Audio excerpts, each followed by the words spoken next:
त्याचबरोबर मित्रपक्षाचे आपले सातारा लोकसभा मतदारसंघातील आपले उमेदवार श्रीमंत छत्रपती उदयनराजे भोसले यांच्या निवडणुकीच्या प्रचारासाठी सातारा आणि जावळी या दोन्ही तालुक्यातील कार्यकर्ते, पदाधिकारी आणि प्रमुख मंडळींची ही सभा आज या ठिकाणी घेण्यात आली आहे। या सभेला संबोधित करण्यासाठी आपले माजी पालकमंत्री माननीय शशिकांतजी शिंदे साहेब, कोरेगावचे आपले आमदार इथं उपस्थित आहेत। त्याचप्रमाणे माझे सहकारी मित्र आणि कराड उत्तरचे आपले आमदार माननीय बाळासाहेबजी पाटील हे पण इथं उपस्थित आहेत। त्याचबरोबर माझे दुसरे सहकारी मित्र वाईचे आमदार माननीय विक्रमजी पाटील हे आवर्जून या सभेसाठी उपस्थित आहेत। त्याचप्रमाणे जिल्हा परिषदेचे उपाध्यक्ष आणि जावळी तालुक्याचे नेते, आमचे मार्गदर्शक माननीय वसंतराव मानकुंबरे, त्याचप्रमाणे सातारच्या नगराध्यक्षा, सातारा नगरपालिकेतील उपस्थित असणारे सर्व नगरसेवक, सातारा तालुका पंचायत समितीचे सभापती, जावळी पंचायत समितीचे सभापती, त्याचप्रमाणे सर्व जिल्हा परिषद पंचायत समितीचे सदस्य आणि आपण उपस्थित या तालुक्यातील सातारा आणि जावळी तालुक्यातील राष्ट्रवादी काँग्रेस, राष्ट्रीय काँग्रेस आणि आम्हा दोघांवर पण शहरातील प्रेम करणारे आणि आमचं दोघांचे नेतृत्व मानणारे आपण सर्व सातारकर बंधू आणि भगिनींनो, आज खासदार उदयनराजे भोसले यांच्या निवडणुकीच्या प्रचारासाठी आपण इथं एकत्र आलोय। या ठिकाणी माझे सहकारी पत्रकार पण उपस्थित आहेत, त्यांचा पण आवर्जून उल्लेख करणं गरजेचं आहे। आज येणारी ही निवडणूक आपले महाराष्ट्र प्रदेश राष्ट्रवादी काँग्रेस कमिटीचे अध्यक्ष जयंत पाटील साहेब यांचं खरं आपल्याला मार्गदर्शन होणार ते इथं आले, त्यांचं मी मनापासून या ठिकाणी स्वागत करतो। त्याचबरोबर आपले जिल्ह्याचे राष्ट्रवादी काँग्रेसचे अध्यक्ष माननीय सुनीलजी माने हे सुद्धा आवर्जून इथं उपस्थित आहेत, त्यांचं पण स्वागत करतो।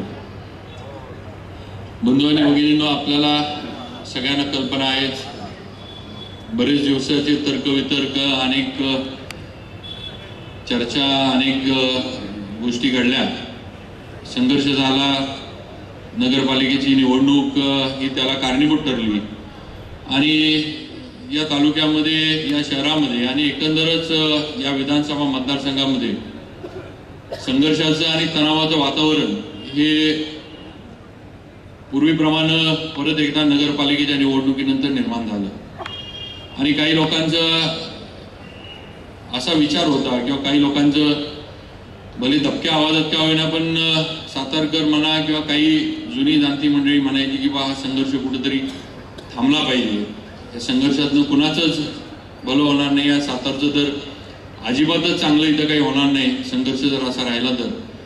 आणि म्हणून या निवडणुकीच्या निमित्तानं लोकसभेच्या आज इथं स्टेजवर आम्ही सर्वजण एकत्र आलोय। एखाद्या वेळेस काहींना वाटत असेल की यांचं काही परत राजकीय एकामेकात ठरलंय का, तर माझं स्पष्टपणे या ठिकाणी सांगणं आहे की असं काही आमचं, माझं आणि खासदार साहेबांचं दोघांचे कुठलंही राजकीय कुठल्या बाबतीमध्ये तोडजोड कुठलीही आम्ही दोघांनी केलेली नाही आहे। आम्ही दोघं एकाच विचारावर एकत्र आलेलो आहे, ते म्हणजे पवार साहेबांचं नेतृत्व हे आम्हाला दोघांनाही मान्य आहे। राष्ट्रवादी काँग्रेसच्या पक्षाच्या माध्यमातून पवार साहेबांचा विचार हा या सातारा जिल्ह्यामध्ये, तालुक्यामध्ये, शहरामध्ये आणि अगदी वाडी वस्तीपर्यंत खोलवर रुजलेला आहे आणि तो विचार पवार साहेबांचा पुढे नेण्यासाठी आम्ही एकत्र आलोय। आणि दुसरा म्हणजे संघर्ष या सातारा शहरामध्ये आणि तालुक्यामध्ये टाळण्यासाठी आम्ही एकत्र आलोय। या पलीकडे आमचं कुठलीही तडजोड, कुठलीही आमची या पलीकडे काही राजकीय स्वार्थ दोघांचाही आहे असं कुणी समजायचं काही कारण नाही आहे। संघर्ष नको आणि साहेबांच्या विचारानं आपण काम केलं पाहिजे, साहेबांच्या विचारानं आपण पुढे गेलं पाहिजे. या दोनच मुद्द्यावर आम्ही दोघे एकत्र येऊन काम करतोय. त्यामुळं मला नक्की खात्री आहे की आपल्या सर्वांची साथ आमच्या या वाटचालीला जी नव्यानं आता आपण चालू केली आहे याला मिळेल आणि या निवडणुकीच्या माध्यमातून सर्वजण एक दिलानं आणि मागं जे काही झालं संघर्ष झाला, आता जे झालंय ते काही आपण बदलू शकत नाही. जे झालं ते घडलेल्या ज्या गोष्टी आहेत त्या नक्कीच आम्हाला सर्वांनाच कुठेतरी थोड्याफार विचार केल्यानंतर त्रास देणाऱ्या किंवा बोचणाऱ्या आहेत, ही वस्तुस्थिती आहे. पण शेवटी काही वेळेला असे कटू प्रसंग मागं टाकून पुढे जायचं असतं. समाजाचं, तालुक्याचं आणि जर आपल्या या ऐतिहासिक साताऱ्याचं भलं होत असलं तर नक्कीच एकत्र येऊन प्रयत्न केला पाहिजे. ही भावना आमची या निवडणुकीच्या माध्यमातून परत एकदा एकत्र काम करण्याच्या निमित्तानं झाली आणि आम्ही त्या पद्धतीने कामाला सुरुवात केली आहे. त्यामुळे कुणी गैरसमज वेगळे काही करून घेऊ नका. पत्रकारांना पण माझी विनंती आहे की कुठेही सत्तेसाठी किंवा नुसती आम्हाला दोघांना सत्ता पाहिजे म्हणून आम्ही एकत्र आलोय अशी पत्रकार बंधूंनी पण समज करून घेऊ नये. या दोनच गोष्टी आमच्या दृष्टीने महत्त्वाच्या आहेत. एकतर पवार साहेबांचा विचार, आज पवार साहेब एवढ्या या वयामध्ये सुद्धा आज महाराष्ट्रभर ते फिरतात, सभा घेतात. आज त्यांच्या मनामध्ये जे शेतकऱ्याबद्दल असणारं प्रेम आहे, शेतकऱ्यावर जो गेल्या 4-5 वर्षामध्ये झालेला अन्याय आहे आणि त्या अन्यायाला वाचा फोडण्यासाठी जे काही प्रयत्न पवारसाहेब करतायत, सरकार किंवा सत्ता जी आहे ती बदलण्यासाठी जो प्रयत्न पवारसाहेबांचा चालू आहे, त्याला आपल्या कुठल्याही वागण्यामुळं किंवा आपल्या कुठल्या याच्यामुळं इथं गालबोट लागू नये ही भावना आमची सर्वात महत्त्वाची आहे. आणि त्या दृष्टीनं आम्ही एकत्र येऊन काम करतोय. संघर्ष टाळण्यासाठी आम्ही एकत्र येऊन काम करतोय हे आपण सर्वांनी लक्षात घ्यावं. आज गेली 10 वर्ष जे मनोमिलन जे आपण नाव दिलं होतं त्या याच्यामध्ये नक्कीच खासदार साहेबांबरोबर आम्ही सर्वजण दोन्ही निवडणुकीमध्ये राष्ट्रवादी काँग्रेसचे आमदार म्हणून प्रामाणिकपणे राहिलो, काम केलं आणि वेळोवेळी आकडेवारीतनं ते दिसून आलेलं आहे. आणि नक्कीच या वेळेला सुद्धा जसं लालासाहेब बोलले, मानकुमरे भाऊ बोलले, चंदूआप्पा बोलले, सतीश अण्णा असतील, ही सर्व मंडळी जशी बोलली तसं या वेळेला सुद्धा नक्की सातारा तालुका आणि माझा जावळी तालुका याच्यातनं आम्ही नक्की काम जे आहे ते प्रामाणिकपणे करून दाखवू हा शब्द सुद्धा या मेळाव्याच्या निमित्ताने मी पक्षाध्यक्षांना देऊ इच्छितो. कुठलीही शंका घेण्याचं काही कारण नाही, कारण सगळ्यांना माहिती आहे भाऊसाहेब महाराजांचं पक्षावरची निष्ठा. काँग्रेसमध्ये ज्यावेळेला होते त्यावेळेला काँग्रेस बरोबर राहण्याची, म्हणजे अगदी दादाराजे खर्डेकर माझे सख्खे मामा यांचे 2 वेळेला निवडणुकीमध्ये दोन्ही वेळेला भाऊसाहेब महाराजांनी मताधिक्य त्यावेळेला काँग्रेसचे उमेदवार प्रतापराव भाऊंना मिळवून दिलं होतं, हे सगळेजण जाणतात. आणि म्हणून पक्षनिष्ठा किंवा पक्षाच्या विचाराशी बांधील राहायचं, जिथं असू तिथं त्या विचाराशी बांधील राहायचं, ही भूमिका पहिल्यापासून आमच्या घरानं, भाऊसाहेब महाराजांच्या घरानं घेतलेली ही वस्तुस्थिती आहे. आणि त्याच याच्यावर आम्ही पुढं काम करत राहणार आहे. नक्कीच जे काही लोकांनी सांगितलं की ठराविक लोक असतात जी एकत्र येऊ नये वगैरे, काहींचं महत्त्व त्याच्यामुळे कमी होतं. पण नक्कीच मला खात्री आहे की असे काही लोक जर प्रयत्न करणारे असले तर आता त्यांना काही फार यश मिळेल असं मला वाटत नाही. माझे जे कार्यकर्ते असतील ते नक्कीच सांभाळण्याची ताकद ही माझ्यामध्ये आहे आणि खासदार साहेबांनी पण त्यांचे कार्यकर्ते सांभाळण्याची ताकद खासदार साहेबांमध्ये आहे. त्यामुळे नक्कीच अशा पद्धतीचं मतभेद किंवा कुठंतरी कानाला लागून काहीतरी गैरसमज पसरून देण्याचा प्रयत्न जर कोणी करत असेल तर त्यांना वेळच्या वेळी थांबवण्याचं काम सुद्धा इथून पुढच्या कालावधीमध्ये केलं जाईल हे सुद्धा या ठिकाणी मी माझ्या वतीने सांगू इच्छितो. त्याचबरोबर सर्वच बाबतीमध्ये आपण नक्कीच एकत्र येऊन चांगलं काम करू. मगाशी कुणीतरी म्हटलं की मला वाटतं बाळासाहेबच म्हटले गोसावी की राम लक्ष्मणाची जोडी आहे. आता मागं पण आम्ही मला वाटतं एकाच्यामध्ये सांगितलं होतं की दोघंही राम लक्ष्मण म्हटले की दोघांनाही वनवासात जायला लागेल. त्यामुळं याच्यापेक्षा मला वाटतं आता कलियुग आहे. आता ते रामराज्य वगैरे राम आणि लक्ष्मणाचं वगैरे आता ते युग निघून गेलेलं आहे. मला वाटतं कलियुगामध्ये जर उपमा द्यायचीच असेल तर मुकेश अंबानी आणि अनिल अंबानीची देणं गरजेचं आहे. कारण आज एका भावानं दुसऱ्या भावासाठी मला वाटतं 400 का 500 कोटी रुपये 500 कोटी रुपये त्यानं दिले.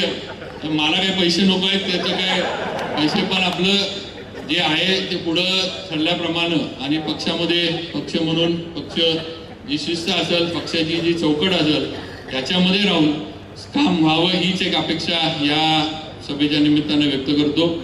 आताच जयंत पाटील साहेब आलेत. पाटील साहेब, आपल्याकडनं पण आमची पक्ष म्हणून किंवा पक्षाचे कार्यकर्ते म्हणून एक विनंती आहे किंवा आज इथं अनेकांची विनंती आहे की आज लोकसभेच्या निमित्तानं आपण सर्वांना एकत्र आणलं, बसवलं, चर्चा केली, उमेदवारीबद्दल वगैरे सगळी चर्चा झाली, पवार साहेबांपुढे विषय झाले.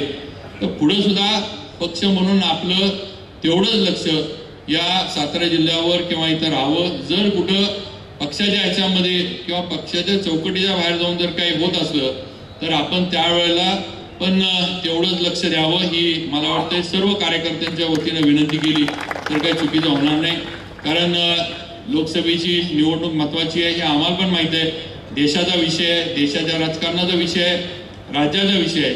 त्यामुळे या निवडणुकीमध्ये आपली जे थोडंफार संघर्ष इथला आहे त्याचं गालबोट्याला लागू नये म्हणून नक्कीच पक्षाचा किंवा पक्ष आदेश जो आहे, पवार साहेबांचा ज्या सूचना आहेत, आपले जे काही आहे ते आम्ही मानून काम करतोय, कामाला लागलोय. त्यामुळं नक्कीच पुढं सुद्धा आपलं राष्ट्रवादी काँग्रेसच्या माध्यमातून असंच आमच्यावर लक्ष राहावं. खासदार साहेबांच्या मागं आम्ही त्यावेळेला पण होतो, आज पण आहे आणि नक्कीच येणाऱ्या निवडणुकीमध्ये सुद्धा आम्ही ताकदीनं जेवढं आम्हाला या निवडणुकीमध्ये काम करून जे काय मधल्या संघर्षामुळे थोडीफार मनं दुभंगली असतील ती जेवढी जवळ आणता येतील तेवढं जवळ आणण्याचा प्रयत्न नक्की आम्ही करू. एवढं आपल्याला या ठिकाणी या सभेच्या निमित्तानं सांगू इच्छितो. जास्त वेळ घेणार नाही. पण आता खासदार साहेबांचा सध्या परवा पण डायलॉग त्यांनी एक मारलाय की एक बार मैंने कमिटमेंट कर दी तुम्हें खुद की भी नहीं सुनता. तो महाराज आमचं तुम्हाला एवढंच सांगणं आहे कि जो मैं बोलता हूँ वो मैं करता हूँ और जो नहीं बोलता वो डेफिनेटली करता हूँ. त्यामुळे तुम्ही कुठली काळजी करू नका. मी एकतर कमी बोलतो, त्यामुळं आता सध्या मार्केटिंगचाच विषय आहे सगळा, कारण सगळं राजकारण मार्केटिंगवरच चाललंय. त्यामुळे नक्कीच खासदार साहेब आम्ही आपल्याबरोबर आहोत. कुठेही आपल्याला दगाफटका आमच्या माध्यमातून होणार नाही हा शब्द या मेळाव्याच्या निमित्तानं आपल्याला 100% माझ्या भाऊसाहेब महाराजांचे जे कार्यकर्ते आहेत, मग जुने असतील, माझ्याबरोबर काम करणारे माझे नवीन सहकारी असतील किंवा माझ्या जावळी तालुक्यातले माझे सर्व सहकारी असतील, नक्कीच आम्ही आपल्याला पूर्ण साथ देऊ हा शब्द या मेळाव्याच्या निमित्तानं आपल्याला देऊ इच्छितो. परत एकदा सर्वजण आपण इथं आला. जयंत पाटील साहेब आले आपल्याला मार्गदर्शन करायला, त्याबद्दल जयंत पाटील साहेबांचं सुद्धा स्वागत करतो आणि माझे 2 शब्द या ठिकाणी थांबवतो. जय हिंद, जय महाराष्ट्र.